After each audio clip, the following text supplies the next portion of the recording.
Halo, shalom, selamat pagi saudara sekalian, apa kabar? Puji nama Tuhan, khususnya jemaat Shalom ya, GSI Shalom di mana saja berada. Puji nama Tuhan, hari ini kita beribadah kembali lewat online ya. Hari ini adalah tanggal 18 bulan Oktober tahun 2020 ya. Puji nama Tuhan, sudah sekian lama kita ada di dalam keadaan pandemik ya. Dalam keadaan pandemik COVID-19 ya, kita belum tahu kapan ini berakhir, tetapi tetap semangat, tetap pandang Tuhan Yesus, dan kita percaya Tuhan akan membawa kita dari kemenangan kepada kemenangan. Saudaraku yang kekasih, pada hari ini kita akan belajar bersama-sama dari satu perikop kebenaran firman Tuhan dari 1 Yohanes pasal yang keempat ayat yang ke-7 sampai ayat yang ke-21 saudara. Nah, hari ini tema firman Tuhan ini adalah Allah adalah kasih ya. Mungkin di dalam beberapa minggu ke depan kita akan berbicara dengan topik yang sama mengenai kasih ya. Mari kita satu dalam doa sebelum kita mendengarkan firman Tuhan. Bapa, dalam nama Yesus, terima kasih untuk hari ini di mana kami beribadah kembali walaupun lewat online, tapi kami percaya Tuhan Engkau juga ada di tengah-tengah kami saat ini. Biarlah kebenaran firman Tuhan yang kami dengar itu sungguh-sungguh tertanam di hati kami dan menjadi pelaku firman-Mu. Pakai hamba urapi dengan kuasa-Mu. Berfirmanlah Tuhan, kami siap mendengar dalam nama Yesus. Haleluya. Amin. Saudara, mari kita membuka Alkitab kita dari 1 Yohanes pasal yang keempat ayat 7 sampai 21, tetapi saya hanya ingin membaca sampai ayat yang ke-13 saja dan kemudian ayat yang berikutnya kita akan sama-sama pelajari. Nah, tema kita pada hari ini adalah Allah adalah kasih ya. Mari kita baca. Allah adalah kasih. Saudara-saudaraku yang kekasih, marilah kita saling mengasihi, sebab kasih itu berasal dari Allah, dan setiap orang yang mengasihi lahir dari Allah dan mengenal Allah.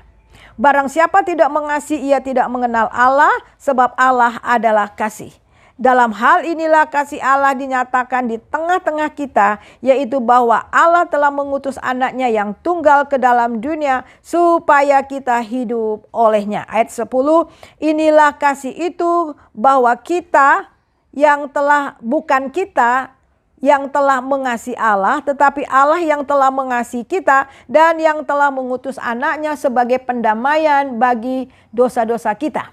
Saudara-saudaraku yang kekasih, jika Allah sedemikian mengasihi kita, maka haruslah kita juga saling mengasihi. Tidak ada seorang pun yang pernah melihat Allah. Jika kita saling mengasihi, Allah tetap di dalam kita dan kasih-Nya sempurna dalam kita. Demikianlah kita ketahui bahwa kita tetap berada di dalam Allah dan Dia di dalam kita. Ia telah mengaruniakan kita mendapat bagian dalam Roh-Nya. Saudaraku yang kekasih, kita melihat di sini ada satu himbauan, ada satu perintah sebenarnya ya dari Rasul Yohanes supaya kita hidup di dalam saling mengasihi. Nah, saudara, tahukah saudara bahwa kebutuhan mutlak dari setiap manusia itu adalah kasih ya, terutama mengalami kasih Allah. Nah, kasih yang sejati, kasih yang sempurna, kasih yang tanpa pamrih, kasih yang walaupun itu hanya berasal daripada Allah.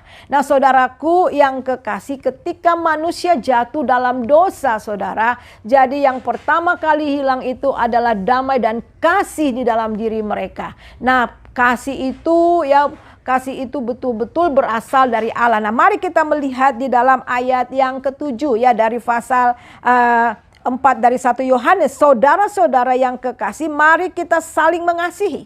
Dan diperintahkan supaya kita saling mengasihi. Dan kemudian ada beberapa alasan mengapa kita harus saling mengasihi. Yang pertama, sebab kasih itu berasal dari Allah.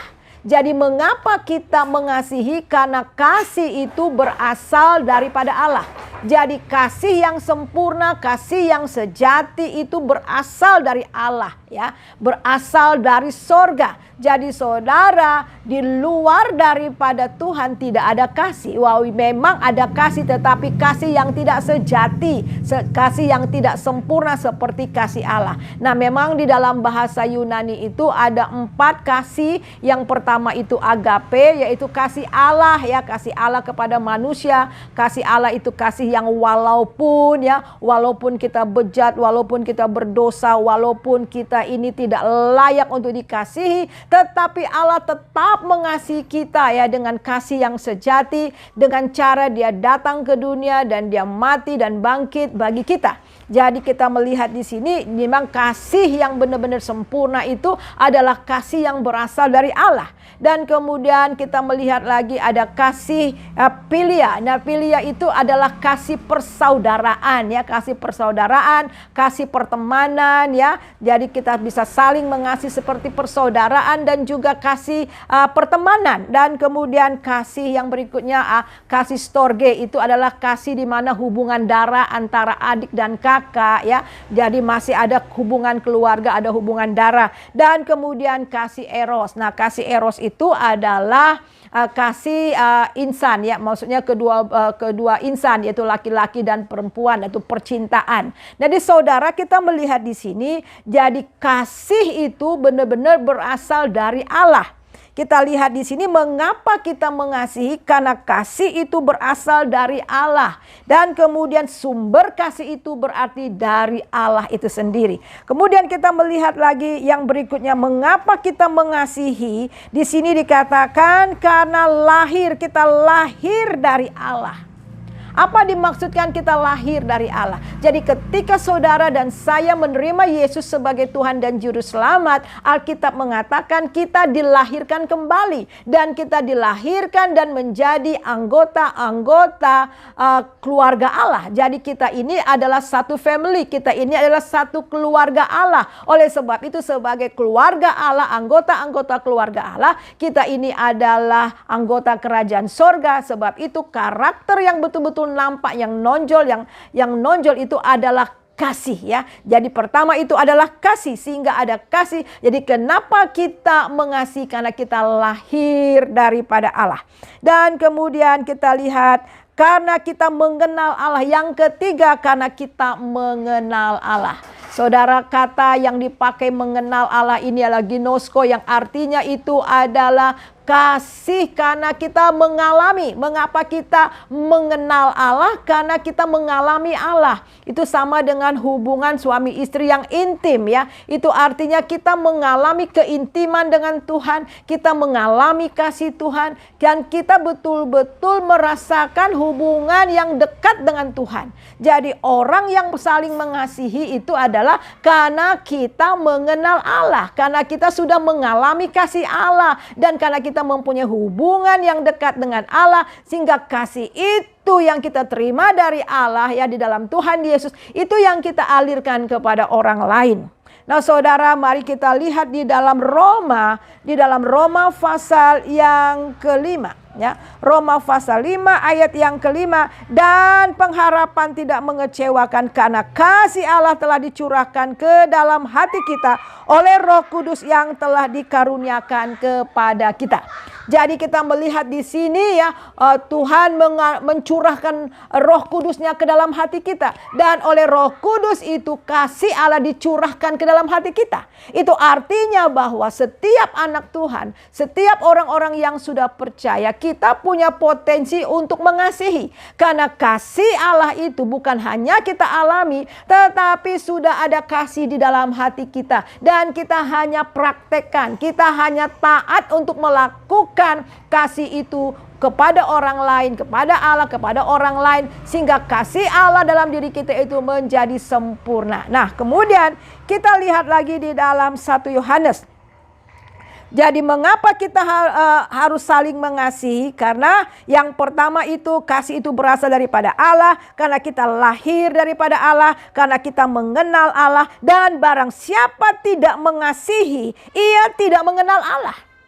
Jadi saudara, orang-orang yang tidak mengasihi Allah, ya, dia juga tidak mengenal Allah. Dan orang yang tidak mengenal Allah tidak ada kasih.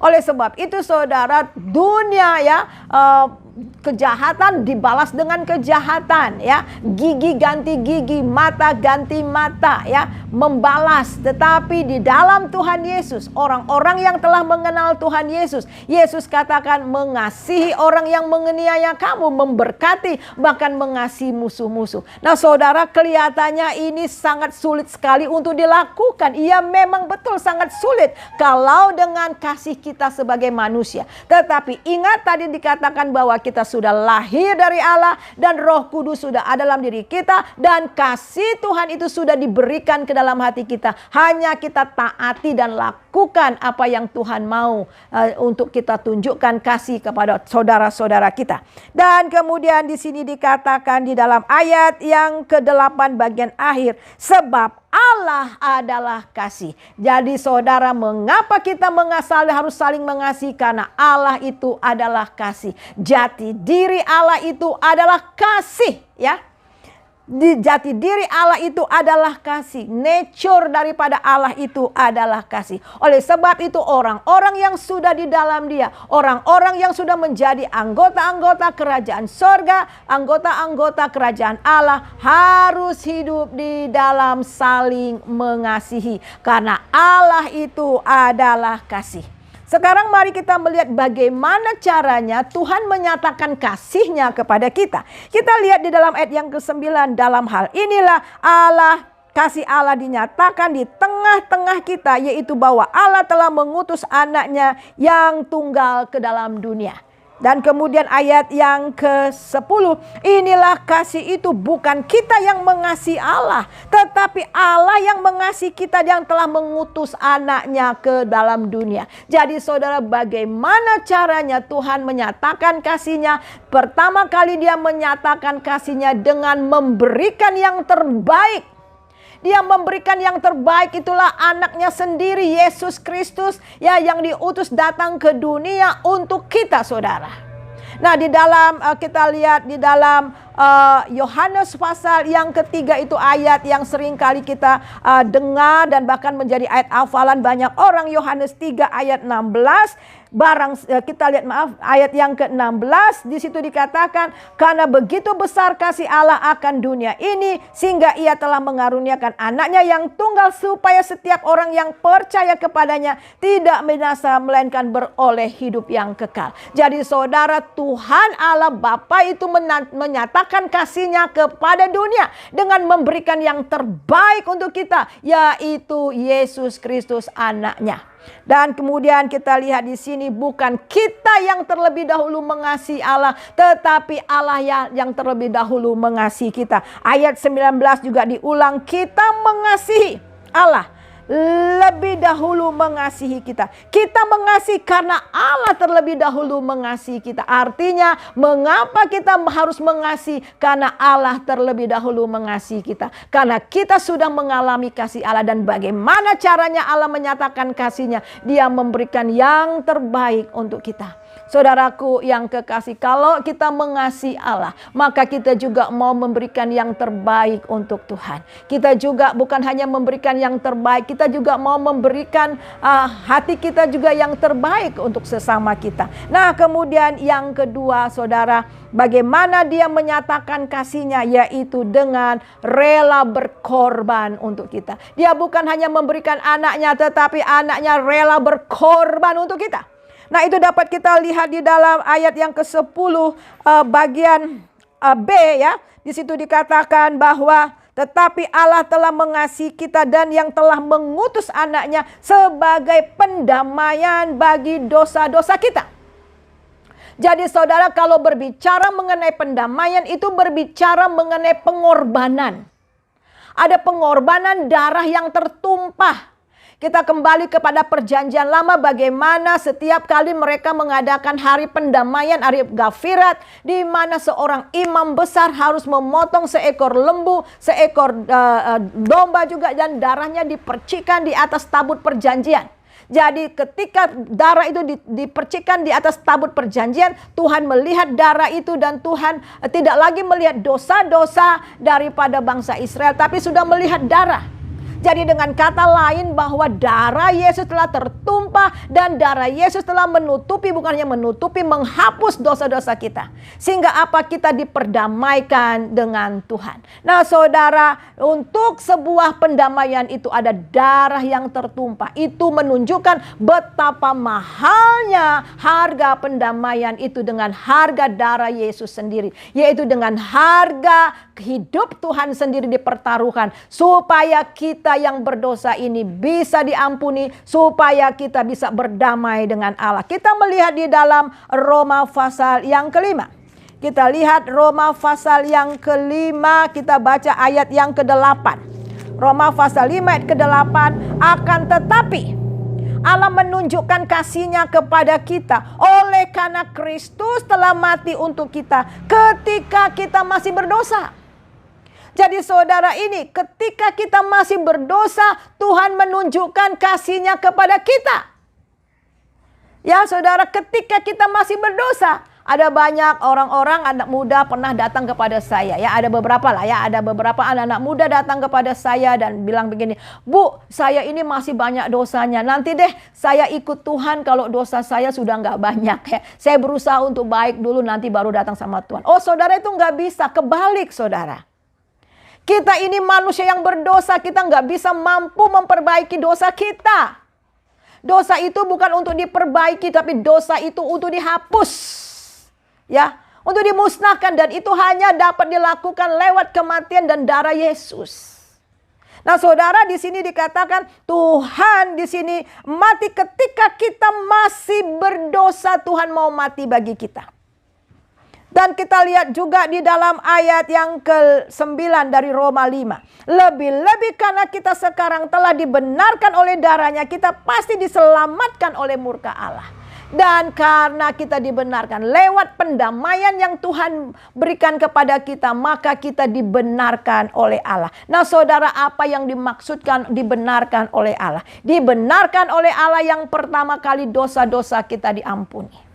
Lewat pendamaian yang dilakukan Tuhan Yesus di atas kayu salib. Dia katakan, Bapa ampunilah mereka sebab mereka tidak tahu apa yang mereka perbuat. Dan yang kedua saudara, pendamaian itu dan kita dibenarkan itu artinya bahwa semua pelanggaran kita, semua kutuk-kutuk, semua hukuman dibatalkan. Kita tidak lagi akan mendapatkan hukuman api neraka karena kita sudah dimerdekakan. Dan yang sangat luar biasa sekali, lewat pembenaran ini saudara, kita mendapatkan pembenaran karena kita sudah didamaikan oleh Tuhan.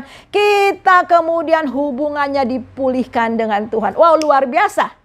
Yang tadinya seteru Allah, kita tidak lagi seteru Allah. Di dalam ayat yang ke-10, sebab jika kita ketika masih seteru diperdamaikan dengan Allah oleh kematian anaknya, lebih-lebih kita yang sekarang telah diperdamaikan, pasti kita diselamatkan oleh hidupnya. Dan bukan hanya itu saja, kita telah bermegah dalam Allah oleh Yesus Kristus Tuhan kita, sebab oleh Dia kita telah menerima pendamaian itu. Wow, luar biasa saudara. Jadi Yesus datang ke dunia, Dia mau berkorban, Dia menyerahkan nyawanya untuk kita. Supaya apa saudara? Supaya kita dapat diperdamaikan dengan Allah.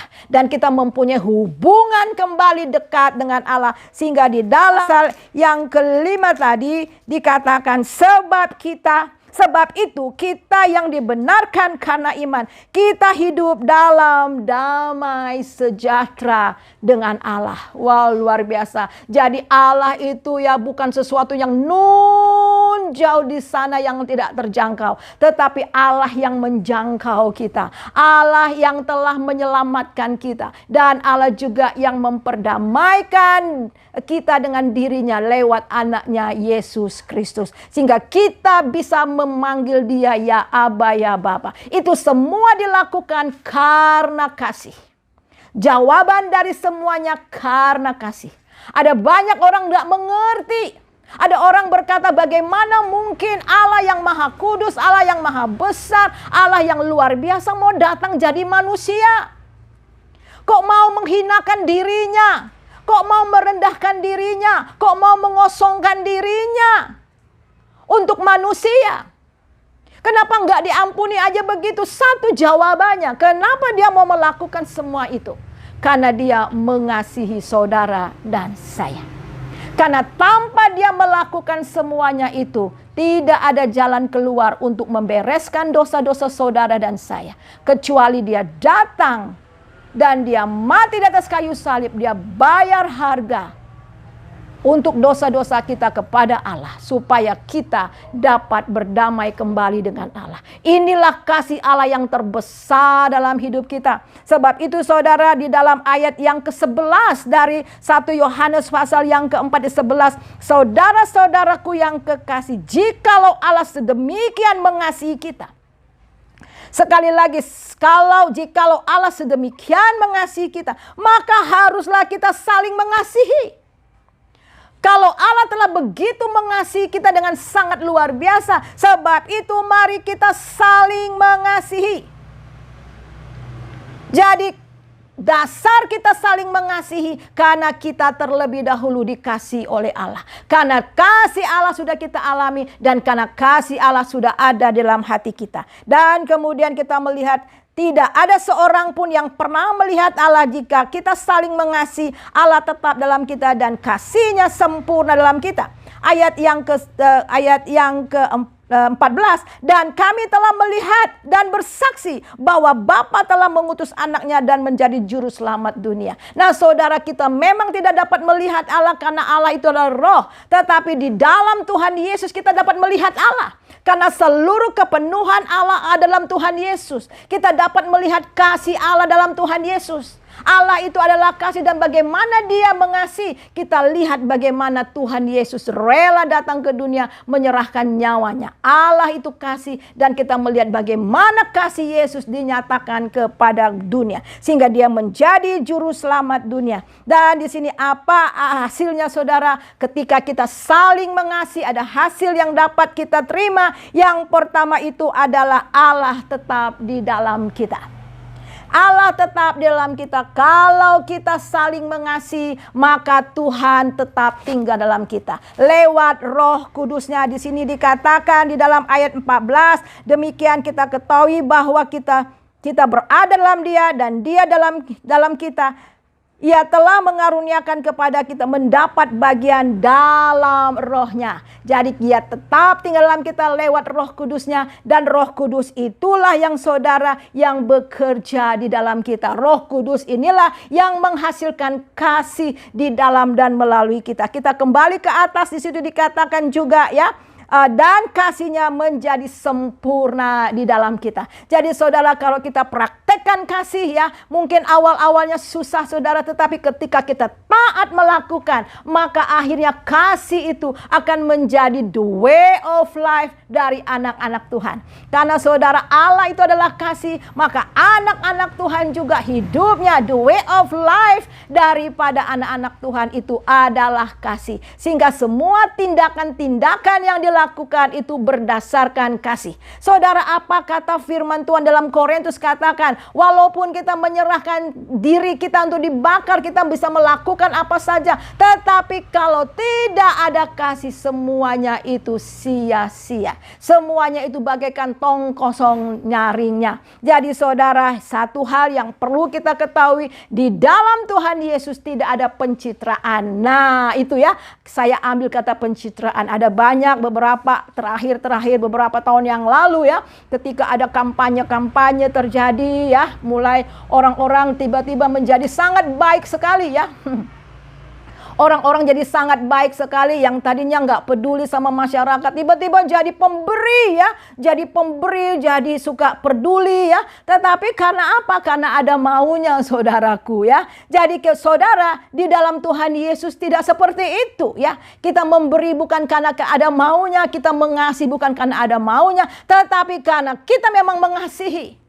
Ya, sama seperti Tuhan Yesus mengasihi, dibalas atau tidak dibalas, tetapi kita memberi. Dan bagaimana itu bisa terjadi? Karena ada Roh Kudus dalam diri kita yang memampukan kita untuk melakukan kasih itu. Yang penting daripada kita itu adalah melakukan dan taat. Ketika kita taat melakukan perbuatan-perbuatan kasih, maka Roh Kudus yang ada dalam diri kita itu terus menyempurnakan, sehingga kita terus melakukan penuh dengan kasih setiap tindakan kita.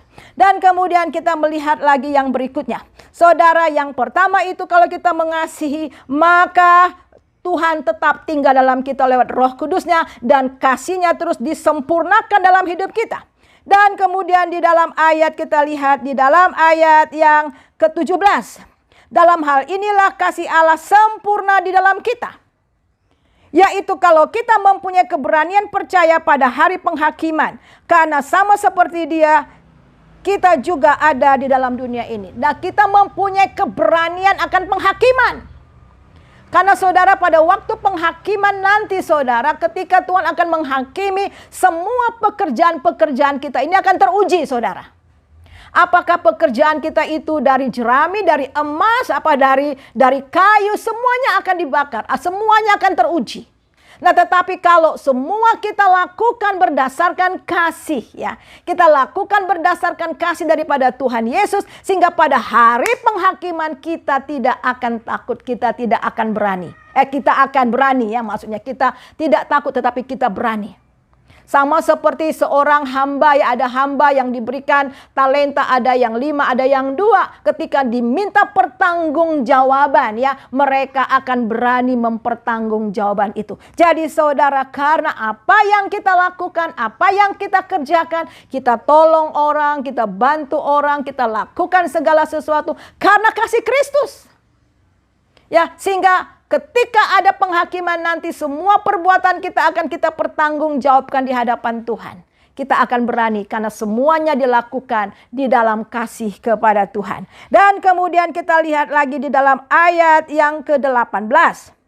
Di dalam kasih tidak ada ketakutan. Kasih yang sempurna melenyapkan ketakutan. Nah saudara, kasih yang sempurna di dalam Tuhan Yesus itu melenyapkan ketakutan. Orang yang sungguh-sungguh mengasihi Tuhan dan kemudian mengasihi sesama saudara, itu akan melenyapkan ketakutan karena kasih Allah terus ada di dalam kehidupan kita. Nah saudara, mari kita melihat di dalam Roma pasal yang ke-8 ya. Roma pasal 8 ya, bagaimana kita tidak takut akan apapun juga karena kasih Allah ada dalam hidup kita. Mari kita lihat di dalam ayat yang ke-37. Tetapi dalam semuanya itu kita lebih daripada orang-orang menang dan Dia yang telah mengasihi kita. Sebab aku yakin bahwa baik maut maupun hidup, baik malaikat-malaikat maupun pemerintah-pemerintah, baik yang ada sekarang maupun yang akan datang, atau kuasa-kuasa, baik yang ada di atas maupun yang ada di bawah, maupun sesuatu makhluk lain, tidak ada yang dapat memisahkan kita dari kasih Allah yang ada dalam Kristus Yesus Tuhan kita. Wow, luar biasa saudara. Jadi kasih yang sempurna itu melenyapkan ketakutan ya, melenyapkan ketakutan. Mari kita lihat lagi yang berikutnya. Jadi saudara, tadi bagaimana Tuhan menyatakan kasih-Nya. Yang pertama itu adalah Dia memberikan yang terbaik. Dan kemudian yang kedua, Dia rela berkorban. Kalau saudara katakan bahwa saudara mengasihi saudara-saudara, mengasihi sahabat-sahabat kita, teman-teman, mengasihi orang lain, kita juga rela berkorban ya. Kita mau rela berkorban, kita rela berkorban harta kita, kita rela berkorban waktu kita juga rela perhatian kita ya. Kita mau sesuatu diberikan, bukan hanya memberi tapi berkorban ya. Kadang-kadang kita sudah melakukan banyak hal kepada seseorang, tetapi orang itu tidak membalasnya. It's okay ya. Itu bukan urusan kita. Dan urusan kita adalah melakukan kasih yang sesuai dengan kehendak Tuhan. Dan kemudian yang ketiga, ya, bagaimana Allah itu menyatakan kasih-Nya, yaitu dengan mengampuni saudara. Saudara, kalau kita katakan bahwa kita mengasihi, maka kita juga mau mengampuni. Hati kita mengampuni orang yang bersalah kepada kita. Itu dapat kita lihat di dalam ayat yang ke-20. Jikalau seorang berkata, aku mengasihi Allah, dan ia membenci saudaranya, maka ia adalah pendusta. Karena barang siapa tidak mengasihi saudaranya yang dilihatnya, tidak mungkin mengasihi Allah yang dilihatnya. Dan perintah ini yang telah kami terima dari Dia. Barang siapa mengasihi Allah, ia harus juga mengasihi saudaranya. Nah, saudara, kita nyanyi begini. Aku mengasihi Engkau Yesus dengan segenap hatiku. Tapi musuh kita kiri kanan, Tuhan bilang bohong. Ya, bagaimana kita katakan kita mengasihi Allah, sedang Allah yang tidak kita lihat, sedangkan saudara kita ada di kiri kanan kita, di depan kita, kita tidak kasihi. Jadi saudara, bukti bahwa kita mengasihi Allah, kita mengasihi saudara kita. Kita mengasihi sesama kita. Saudara, kasih kepada Allah dengan kasih sesama itu adalah sinkron. Kita nggak mungkin katakan kita mengasihi Allah, kita menyerahkan hidup kita kepada Allah, kita cinta Allah, kita mengasihi Allah, tapi kita nggak peduli dengan lingkungan.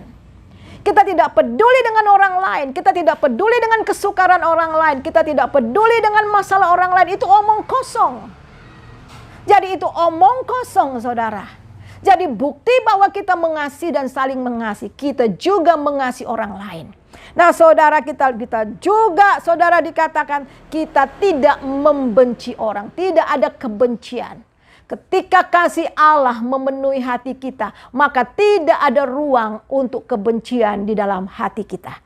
Saudara yang kekasih, kita lihat di dalam 1 Yohanes pasal yang ke-13. Saya akan bacakan.